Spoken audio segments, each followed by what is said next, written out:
Yeah, we'll maybe give it another minute or so for folks to join.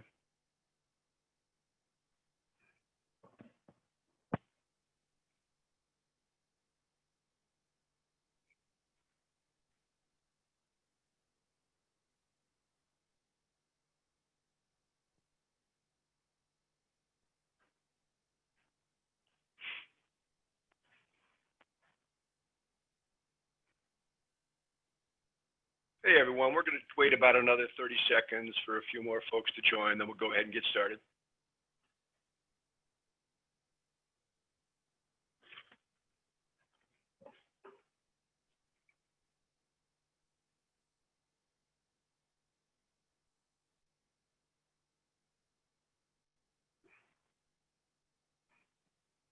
Well, hey guys, unless anyone objects, we're going to go ahead and get started today. I'd like to thank you very much for joining our webinar today. My name is Mike Guthleben, and I am with Radiology Oncology Systems. We are a global provider of refurbished radiation oncology and diagnostic imaging equipment. Our company provides refurbished linear accelerators, CT simulators, MRI scanners, all related diagnostic imaging equipment and services, including software support. Now, many of our clients and the folks we work with have older, end-of-life software systems. They also tend not to have dedicated IT oncology support within their network. And they often come to us and ask, can we help them with their software support on their linear accelerators? Now, up to now, that answer has unfortunately been, for that, you're going to have to go to the manufacturer. But now, through our partnership with Dignitel, we have the ability to say, yes, as a matter of fact, we can and will help you with your software challenges. So please remember, this is part 2 in a series of webinars. In our first webinar, we talked about backups. But for today's webinar, the topic's going to focus on virtualization, okay? What does it mean? Why is it important in radiation oncology? And how can it help my clinic achieve its operational goals? Now, to help us answer these questions, I'd like to present our software support team at Dignitel, the world's first independent oncology software support team. So to kick things off, I'd like to introduce my friend and colleague, Walter Bergman. Walter is a vice president over at Dignitel. Now, Walter, please share with our friends what we plan to cover on today's webinar. Great. Thanks, Guth. Hello, everybody. My name is Walter Bergman. I'm a vice president here at Dignitel. First of all, we'd like to thank you for joining us for the next 20 to 30 minutes. We've got a hard stop at 30. The meat of our presentation will be done by about 20. Our goal today is to share some insights that will help your oncology department make better operating decisions during this cost-cutting time. Our webinars are a hosted series of technical and clinical questions and talking points as they relate to radiation oncology that you might not hear. You probably won't hear from some of the big voices in our industry, being the OEMs. With the recent big news, Siemens purchasing Varian the last couple of weeks, we don't know where that company, the development, the R&D, the software is going to be in the next 3 to 5 to 7 years. But we can tell you this, is our team, all founded by ex-OEM, oncology companies, we are going to be here continuing to recruit the top talent in our industry and continuing to cover and increase our footprint in the US, covering software support agreements and abroad. We're going to ask that you hold your questions until the very end here. There's a chat window right down there. If you have a question, throw it at us. You can email me direct as walter@dignitel.com. Second of all, we'd really like to emphasize, we'd like to say that we are absolutely Varian advocates. We are elect advocates, but more, we're customer advocates. We are servicing sites that the OEMs are choosing to not support efficiently or cost effectively. We are servicing sites that are choosing not to pay OEM prices. We are not a software replacement company. We are a software service company. You own the software. We'll keep it bulletproof for you. I'm joined today by Sam Nathan from our Dignitel team here. Sam Nathan comes to us with more than 20 years of Varian product support engineering experience, meaning the highest technical group within Varian. Sam ran that division for many, many years. He has over 20 years of all ARIA specific training, has held all field service roles related to ARIA software engineering, and was dedicated to the biggest national luminary accounts by Varian as 21st century U.S. Oncology, McKesson, Stanford, UCLA, and the rest, the big ones. The 4 key topics that we're going to cover today, thanks Guth, is the general overview of virtualization, how virtualization intersects with cloud hosting, what virtualization means in radiation oncology, and how IT departments are already leveraging virtualization for cost savings. I'm going to go ahead and open it up, Sam. Listen, we hear a lot about cloud hosting. Sam, can you quickly explain to all of us what that means? Sure thing. Thanks, Walter. So, generally speaking, virtualization is a way to maximize resources and consolidate onto the fewest number of servers possible. Generally speaking, that's where you take multiple servers and combine them into one hypervisor. We'll talk about that a little later as we get into the details of that. But cloud hosting is nothing more than taking your virtual server and moving it off of your premises, moving it up into the cloud. It could be Microsoft, Amazon Web, Azure, or private clouds like what we used to provide at Varian. And essentially, the short answer is it's nothing more than somebody else's server. That's what cloud hosting is all about. And how does that relate to virtualization in oncology, Sam?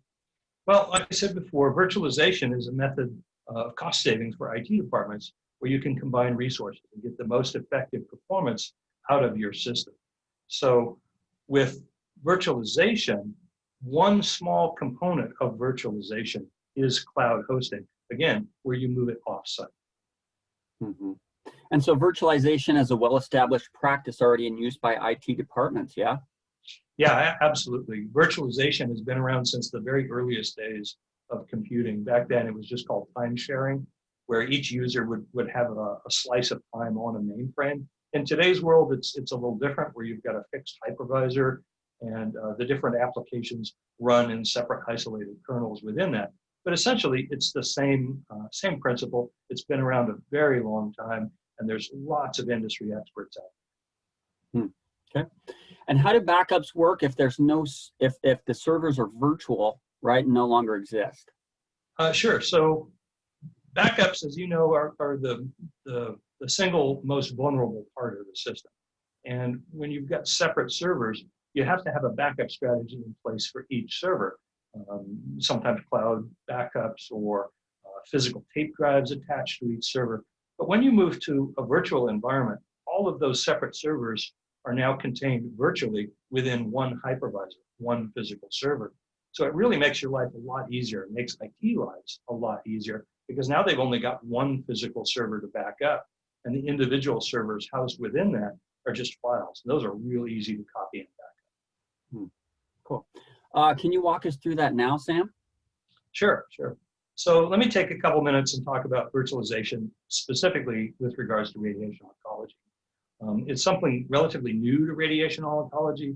We've seen this a lot in the IT world, but it's come to the front here probably in the last 5 to 10 years as the OEMs are trying to move away from supplying a cluster of servers with their radiation oncology software. And they just want to supply one server, things like that. For the same reasons that IT departments have chosen to virtualize their servers, the OEMs, Varian and Elekta, are also choosing to virtualize their systems.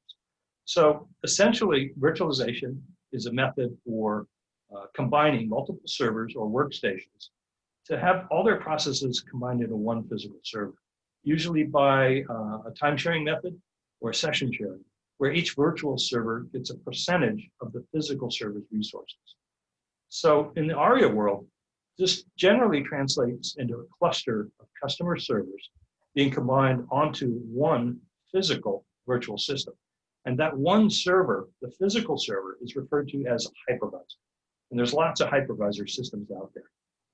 What I worked at with Varian was Citrix Zen, Microsoft, and VMware. Those are the ones we would see all the time. And I would typically see a cluster of physical servers, even at the biggest sites and the busiest sites. Those servers generally only run 5% utilization.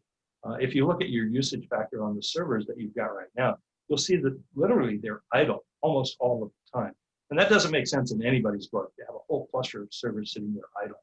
So it becomes really easy to see how with virtualization, we could take the same hardware that's running 6 or 8 ARIA servers at 5% utilization, or even 10 ARIA servers running, if you count Citrix, and roll those up into one physical server and still only running at 50% utilization, because each one of those is only running at 5. And essentially, that's all virtualization is shifting the load from many underworked servers onto one server with a much higher load. This brings in a cost saving, because now you only have to buy one hypervisor server. You've only got one server to manage and one server to back up. Although I would always recommend having at least 2 servers in a cluster. So you've got some redundancy in case you have a physical failure on one hypervisor, it can seamlessly switch over to the other. And up to this point, what I've been describing is traditional virtualization, not cloud hosting. But as I mentioned before, cloud hosting is really simple. It's nothing more than taking your virtual server that exists at your location. Again, let's say, for example, it's hosting 10 ARIA systems, and you move the files off of your server and you put them on somebody else's server, Microsoft or Amazon Web.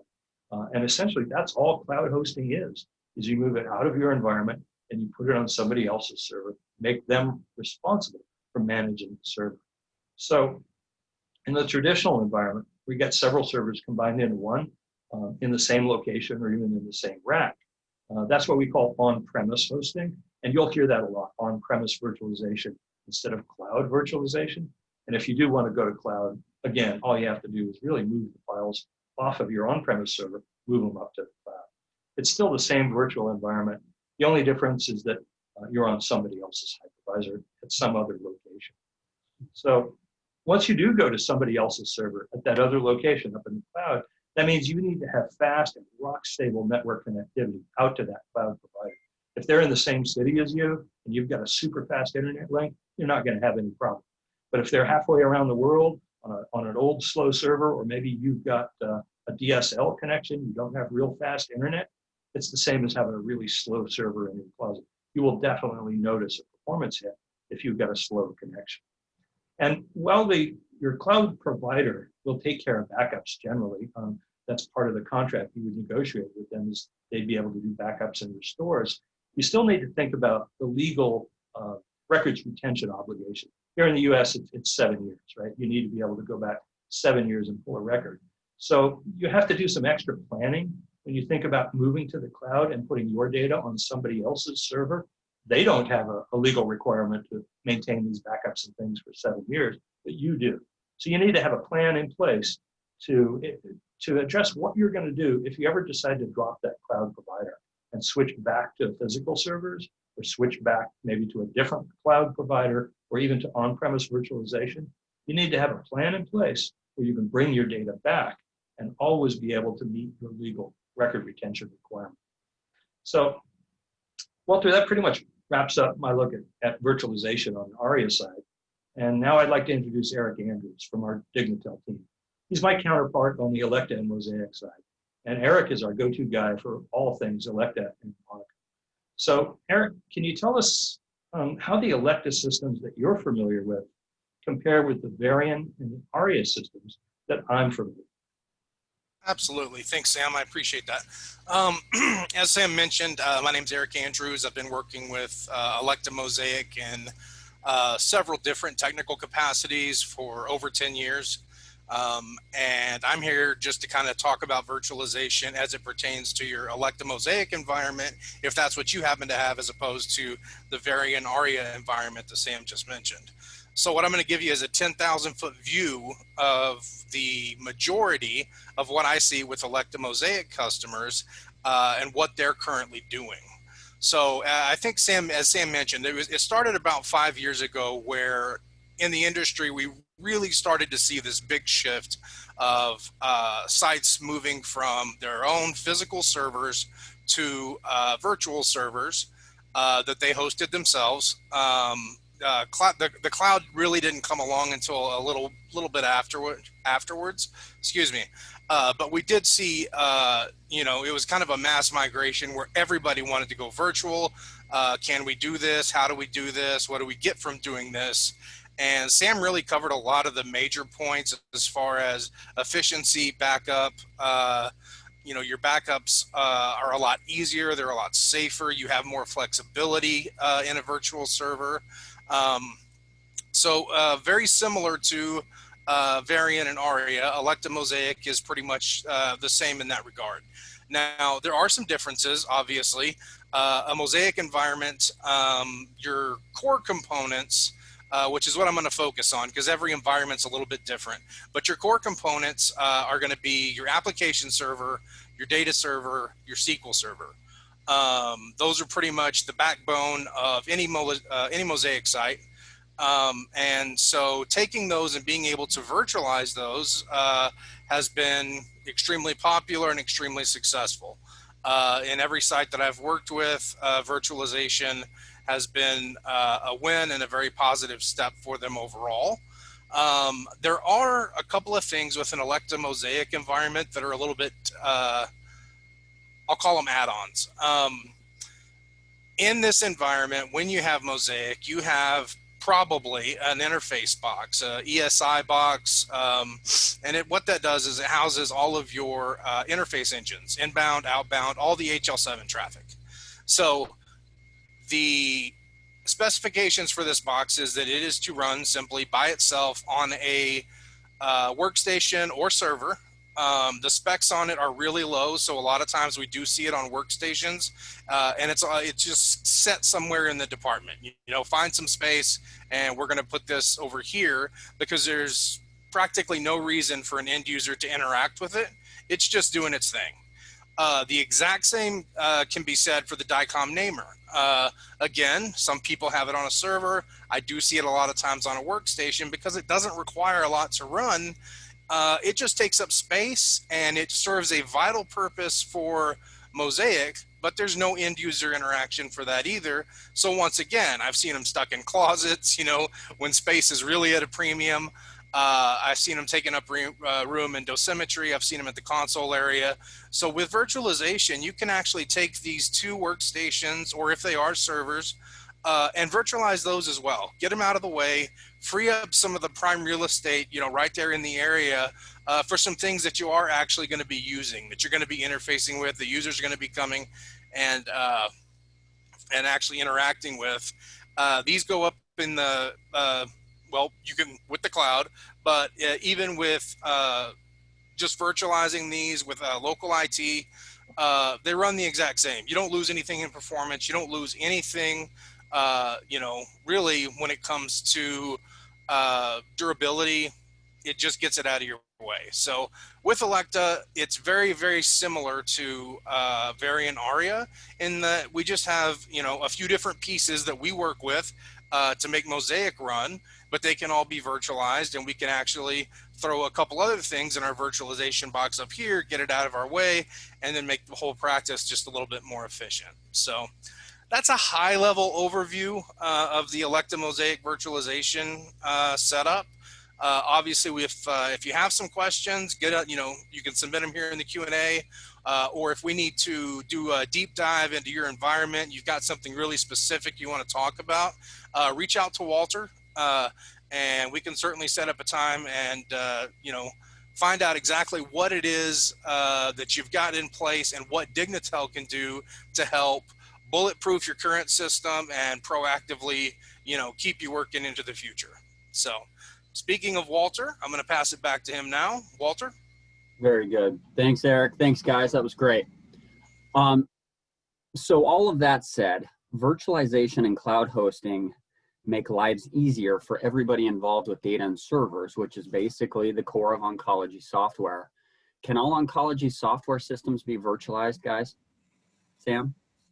Yeah, absolutely. As Eric mentioned, there's separate methods for the different servers or different workstations. And most sites are using at least some form of virtualization right now, even if it's just a Citrix server. But the short answer is yes, just about everything can be put in a virtual environment. Okay, good. So bottom line is you would recommend on-premise virtualization, Sam, or cloud hosting for some sites, for the sites specifically that don't have an IT or a dedicated in-house IT team. Yes? Yeah, absolutely. My hands down recommendation is virtualization is the way to go for all things servers these days, especially in radiation oncology, servers and workstations. Your IT department is probably already experts at doing virtual servers. And if you don't have IT support, or if you just don't want the hassle of messing with these virtual servers, then cloud hosting would be the best option, where you hand off that entire responsibility to somebody else to manage your servers. Very good, very good. I'd just like to highlight one more thing. It was a big topic of our last webinar. It's a perfect case study to bring forward sort of in these forums or these discussion arenas. But as we mentioned on the last webinar, there was a large Midwestern hospital that came to us, and we teamed up with ROS here on the call. We were able to repair a customer's complete system in a virtual environment for a small fraction of the cost of an upgrade through the OEM and eliminate the need for a singular tape backups on those obsolete physical servers. So again, we're sort of rolling into the Q&A here, but that is a perfect case study. You know, they called Dignitel, we go in, actually the ARIA server crashed, we do the rebuild, we were able to restore and back up the patient healthcare information. They're now under a silver service agreement with Dignitel, and they're bulletproofed. So with that, we'll get into the Q&A here. I just wanted to make 2 more plugs. Again, contact us for anything needed. Our next webinar is going to be how to go lean in operational spending during this cost-cutting time. And then I'd also challenge you, you know, for those folks that aren't sure what they're getting from IT or the health of their network, or if backups or restores are in place, we can't encourage you enough to really reach out to Sam and our team of experts, ex-OEM, all of them, to really get a SPA or a system performance audit on the health of the network. And if those backups are viable and if restores are capable, that's probably a good first reason to give Dignitel a call to get an objective opinion, you know, with this ex-OEM product expert team that we have. Q&A, let's see, we've got a few here that have come in. I won't say any names. Anonymous. Okay, so let's see, can you comment please on IT rule? We suffer at hospitals that IT guys are coming from company background, not clinical background. How you advise us approach them and make them a part of the clinical environment. Sam, do you want to take a stab at that? I think the question is, how are we coaching, grooming, working with people in IT that come from non-clinical backgrounds? Yeah, sure things, Walter. That's probably the biggest challenge that everybody faces, and it's something that we dealt with at Varian. And essentially, there is a big gap between what IT does and what they know, and what the manufacturers know, and very product-specific information and knowledge. We bridge that gap. We've come from both sides. So, talking to your IT department is definitely challenging, because their expertise in the systems is not necessarily the same expertise as in the ARIAs. For example, with backups. Everybody thinks they have great backups. IT guys live and breathe backups. And most of the backups that we run into fail, not because they are not having backups. They fail because, for example, they don't know the intricacies of the ARIA system and how you have to synchronize your backups across all the servers to restore all at once. So yeah, you might have a great IT department, but unless they know the intricacies of that particular OEM software, they won't ever know that they need to restore in a specific order or in a specific manner. And that's where we come in. As for what you can do, working directly with your IT department, let them know that you have questions about this, and take them to the task. Let them know that you want to test some of these backups, you want test restores. That's the only way you're going to know for sure, is if they step in and actually try out some of the standard IT methods they're using, and we can certainly assist. Feel free to give us a call. Very good. Thanks, Sam. Hey, one more question here is, do you know what Varian's position is as far as licensing for the virtualization and cloud hosting of the ARIA servers? So I know that one as well, Walter. So in the original ARIA models, up until about version 13, A customer could take their ARIA system, all of the different servers, and virtualize it. And this Varian software basically is not virtualization aware. And in ARIA 13, they changed that. So if you want to virtualize an ARIA 13 or higher system, you have to purchase a virtualization license from Varian to do the servers. Now there's some discussion of different licensing for workstations, and the workstation and the client software may also be Citrix aware. So you might find that you actually have to buy a couple of different licenses from Varian so you can convert your standalone system on physical servers over to a virtual system. Same thing that would apply to cloud hosting. Varian has tiered systems. So for a customer that's at ARIA 11, not a problem. You can go all the way to the cloud without any additional licenses. For a customer that's ARIA 15, yeah, you'll probably have to get Varian involved and let them know you want to move to virtualization. Very good, Sam. Thank you. Let me see here. We've got a few more here. We've got about 3 or 4 minutes here. We'll make these last few quick. Let me see here. Okay. Okay. I've got MOSAIQ 1.6. Can you work on that platform, Eric? I guess that's a question for you. The answer, very briefly, yes, absolutely. 1.6, 1.2, you know, all the way back to the beginning of the genesis of MOSAIQ. Dignitel can take care of you. Absolutely. Cool. Okay, here we go. Let me see. How secure is data sent over the internet? Are there any PHI concerns? Sam, go ahead. Yeah, there's in today's day and age, there's really no concerns as long as you let your cloud provider that you are working with medical records and it needs to be encrypted and secured. Generally speaking, just about any cloud provider will be able to handle that as long as you let them know that it does have medical records in it. Cool. Okay. Here's another one, Sam. Will a virtual cloud hosted system perform as well or as fast as my system today on physical servers?